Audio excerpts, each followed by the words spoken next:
하나님 어디에나 계십니다. 특별히 예수 이름으로 모인 곳에 강력하게 임하시는 점 있습니다. 네, 오늘 이 자리에 주님 와 계십니다. 마태복음 14장 13절에서 21절 말씀 같이 나눌 때 먼저 기도 제목 나누겠습니다. 따라 하십니다. 나의 부족함을 주님께 맡기게 하시고 작은 헌신이 풍성한 잔치가 되게 하소서. 아멘. 오늘 여러분의 삶에 천국 잔치가 베풀어지기를 주의 이름으로 축복합니다.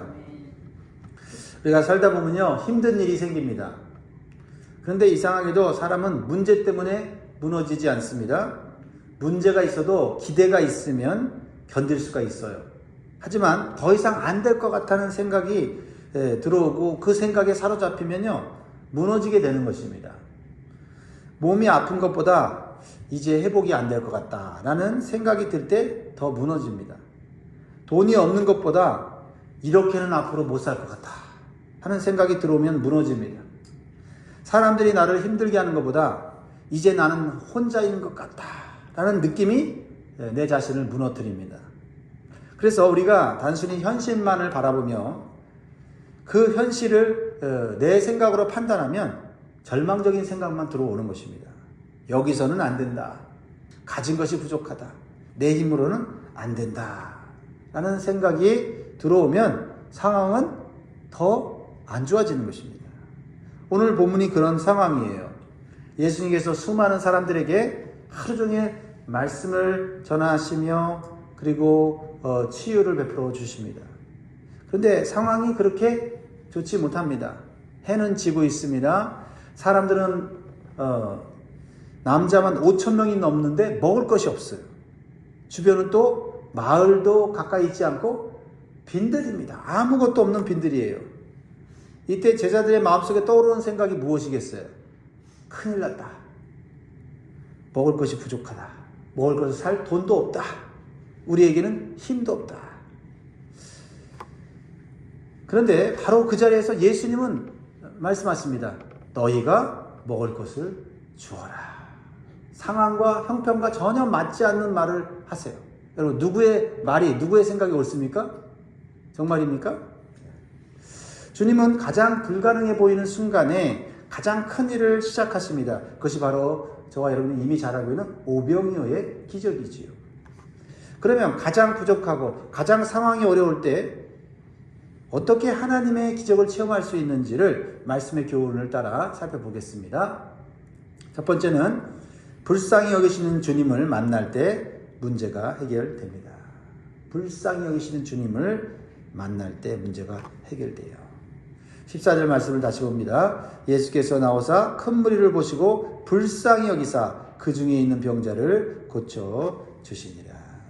상황이 아무리 어렵고 절망적에도 불쌍히 여기신 주님이 거기 계시면 소망이 생기는 줄 믿습니다.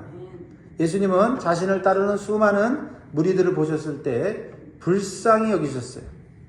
그들은 병자들이 많았습니다. 삶의 부족함과 고통으로 인해서 지치고 소망이 없는 삶을 사는 자들이었어요. 여기서 불쌍히 여기셨다는 말은 단순히 가엾게 여겼다는 정도가 아니라 마음이 찢어지는 아픔을 느끼셨다라는 겁니다. 마음이 찢어지는 아픔을 느끼려면 어떻게 돼요? 그 사람의 상황 형편이 내 형편과 상황이 되어야 그렇게 느끼는 거죠. 그러니까 그들의 아픔, 고통을 우리 주님께서 똑같이 느끼고 계셨다라는 것이죠. 우리가 이런 주님을 만나면 우리에게 소망이 생기는 거예요. 할렐루야. 그러나 우리는 늘 이렇게 생각합니다. 지금 상황이 나아지면 주님께 나아가야지. 지금 형편이 좀 좋아지면은 교회에 나가야지. 이렇게 생각합니다. 그러나 성경은 반대로 말합니다. 하나님을 만나면 상황이 달라진다라는 겁니다. 먼저 하나님을 만나고 먼저 주님을 만나야 될 줄 믿습니다. 아이들에게 어두운 방이 무서운 이유는 무엇이에요? 어둠 때문이 아니라 엄마가 안 보이기 때문이에요. 그래서 엄마가 들어오면 방은 그대로 어두운데 상황이 그렇죠? 다르게 느껴지는 거 아닙니까? 그래서 울던 아이가 울음을 멈추게 되는 것입니다. 신앙도 마찬가지입니다. 환경이 바뀌어서 평안해지는 것이 아니라 주님이 함께 계시고 주님의 마음이 느껴질 때 평안해지는 줄 믿습니다. 문제의 크기가 두려움을 만드는 것이 아니라 하나님의 임재가 안 느껴질 때 두려움이 커지는 거예요.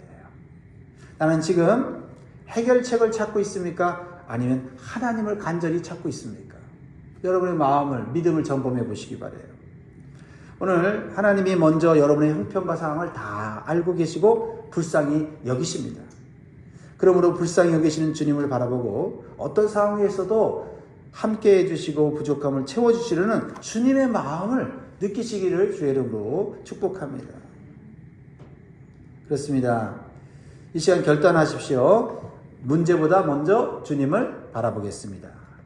환경보다 먼저 하나님을 믿겠습니다. 보이지 않아도 하나님이 나를 알고 계심을 믿고 의지하겠습니다. 주님께서 여러분의 눈을 열어주셔서 어떤 상황 속에서도 함께 계시는 주님의 그 마음을 경험할 수 있기를 주의 이름으로 축원드립니다. 아멘. 두 번째로 주시는 교훈은요. 불신앙의 생각을 믿음의 생각으로 바꿀 때 기적이 일어납니다. 생각이 바뀌어야 됩니다. 생각이 바뀌지 않으면 형편은 더 어려워집니다. 15절 말씀을 봅니다.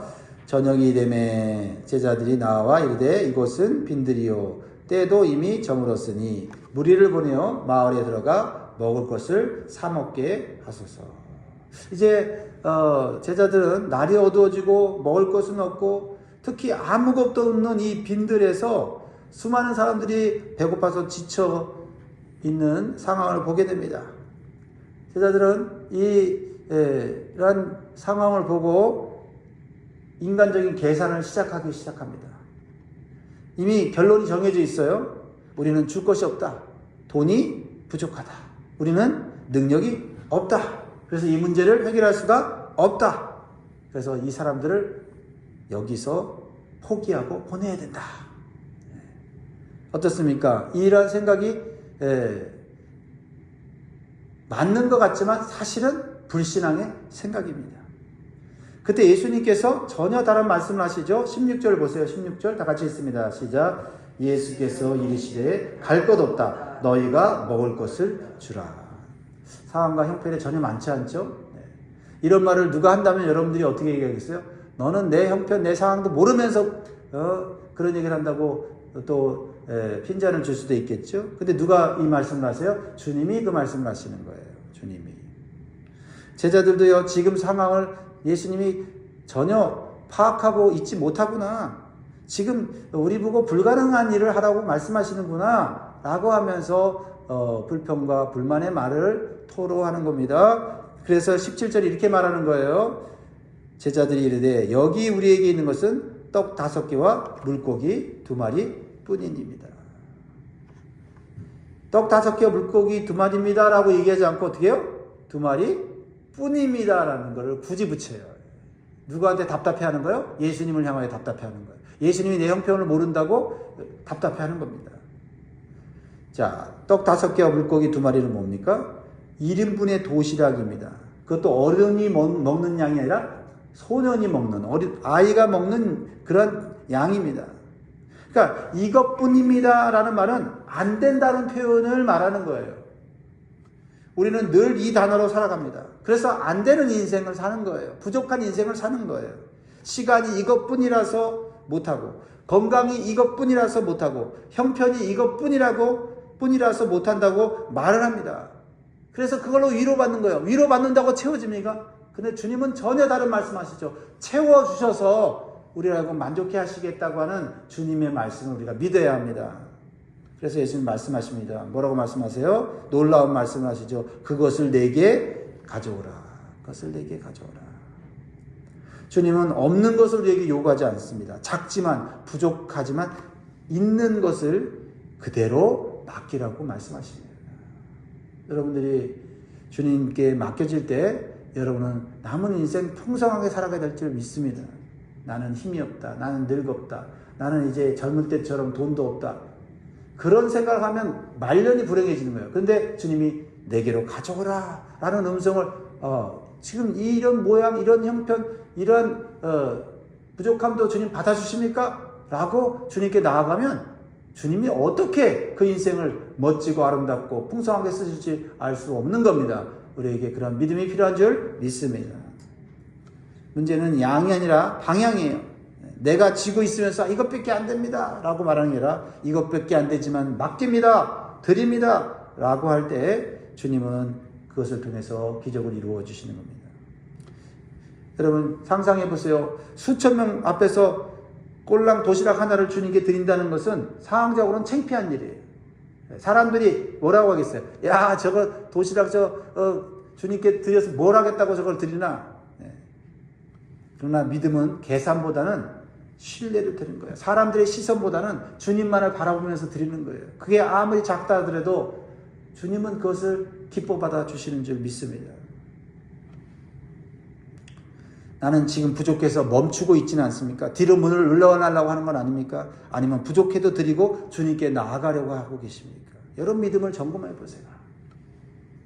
그러면 지금까지 믿음으로 살았다면 앞으로도 믿음으로 살아야 됩니다. 아, 지금까지 잘 살았으니 앞으로도 잘 살겠다라는 막연한 생각으로는 인생 마지막이 더 불행해질 수 있어요.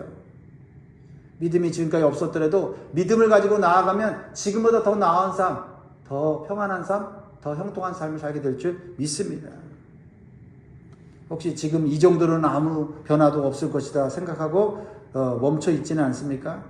시작조차 하지 않고 멈춰서 있지는 않습니까?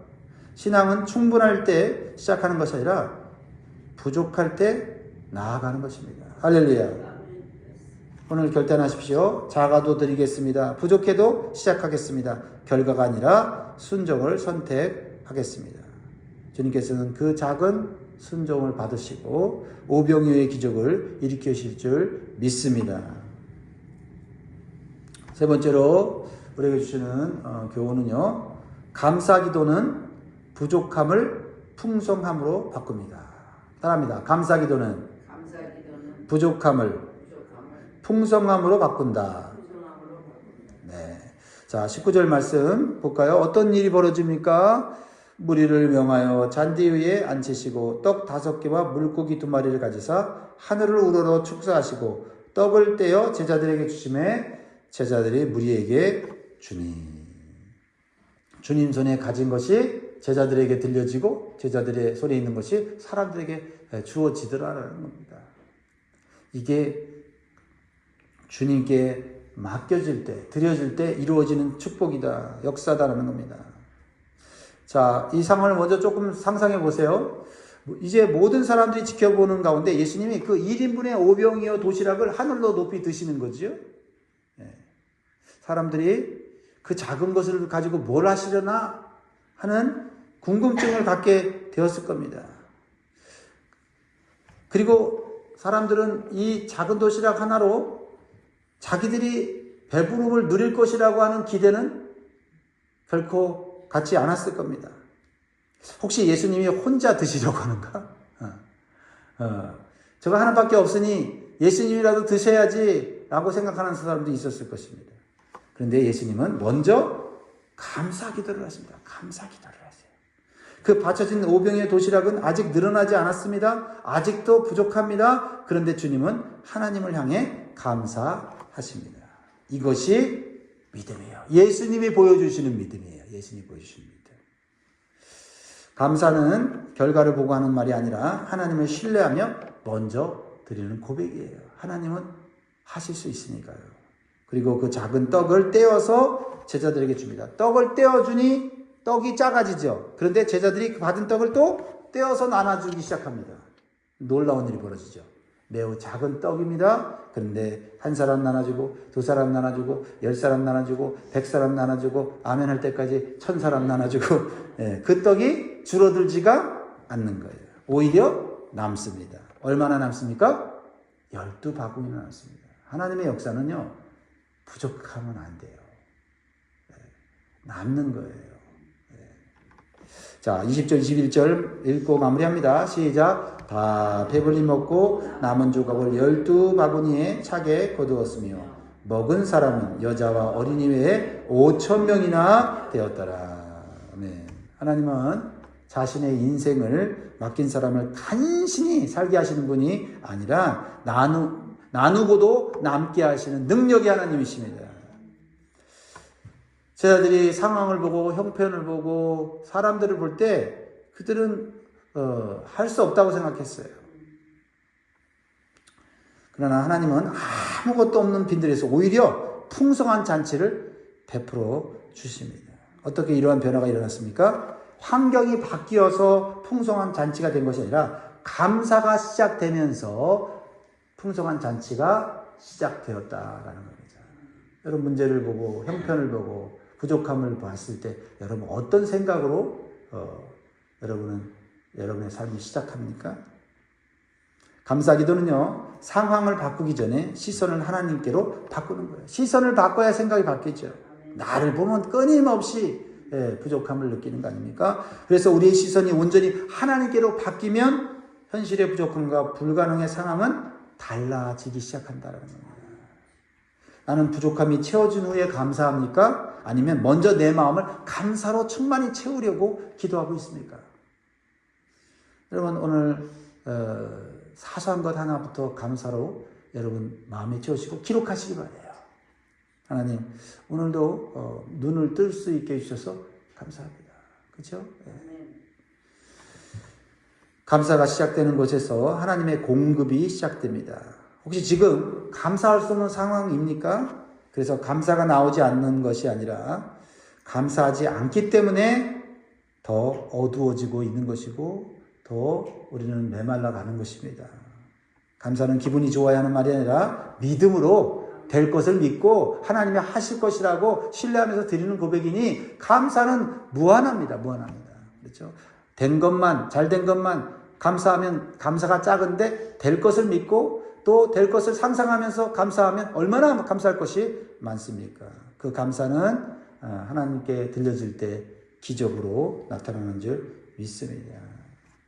그리고 그 감사는 나만 풍성해지는 것이 아니라 나를 통해 다른 사람도 풍성케 해서 12바구니나 남기게 하고 같이 즐거워하는 역사를 하죠. 근데 안 된다, 부족하다, 할 수 없다 이러면 어떻게 됩니까? 나도 메말라가지만 다른 사람들에게도 부정적인 영향이 미쳐지는 거 아닙니까? 그러면 다 할 수 없다.